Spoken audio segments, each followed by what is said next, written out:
97,000 সাবস্ক্রাইবারের YouTube channel reject হওয়ার পর আমি চিন্তা করতে লাগলাম এখন থেকে ইউটিউবে টেক রিলেটেড ভিডিও আপলোড করব। কিন্তু বাংলাদেশে তো অনেক টেক ইউটিউবার রয়েছে, তবে তাদের মধ্যে বেস্ট কে? আর এটা জানতে ইউটিউব, ফেসবুক কিংবা গুগলের সহায়তা নিতে বিন্দুমাত্র ভুল করিনি। শেষ পর্যন্ত সহায়তা নিলাম চ্যাটজিপিটিরও। বাংলাদেশের টপ 5 টেক ইউটিউবারদের মধ্যে 5ম নম্বরে রয়েছে ফ্রিল্যান্সার নাসিম। বর্তমানে তার ইউটিউব চ্যানেলে সাবস্ক্রাইবারের সংখ্যা 14 লাখেরও বেশি। 2016 সাল থেকে এখন পর্যন্ত তার ইউটিউব চ্যানেলে আপলোড করা হয়েছে 1000-এরও বেশি ভিডিও। আমাদের এই লিস্টের 4 নম্বরে রয়েছে রিয়েল টেক মাস্টার। বর্তমানে এই চ্যানেলের সাবস্ক্রাইবার সংখ্যা 12 লাখেরও বেশি। 2016 সালের পর থেকে এখন পর্যন্ত এই চ্যানেলে 1300+ ভিডিও আপলোড করা হয়েছে। টেক ইউটিউবারদের লিস্টের 3 নম্বরে রয়েছে এটিসি অ্যান্ড্রয়েড টোটো কোম্পানি। বর্তমানে এই চ্যানেলের সাবস্ক্রাইবার সংখ্যা 20 লাখের কাছাকাছি, যেখানে 2015 সাল থেকে 1100+ ভিডিও আপলোড করা হয়েছে। আমাদের এই লিস্টের 2 নম্বরে রয়েছে সোহাগ 360 এই চ্যানেলটি, যার সাবস্ক্রাইবার সংখ্যা 18 লাখ প্লাস।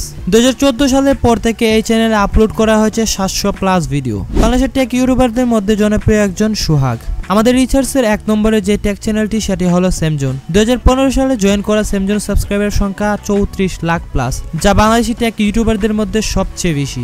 আর টেক রিলেটেড ভিডিও পছন্দ করে অথচ সেমজনকে চিনে না এমন মানুষ খুব কমই পাওয়া যাবে। প্রিয় দর্শক, এদের প্রত্যেকেই ইউটিউব থেকে লাখ লাখ টাকা ইনকাম করে শুধুমাত্র ভিডিও ভিউজের মাধ্যমে।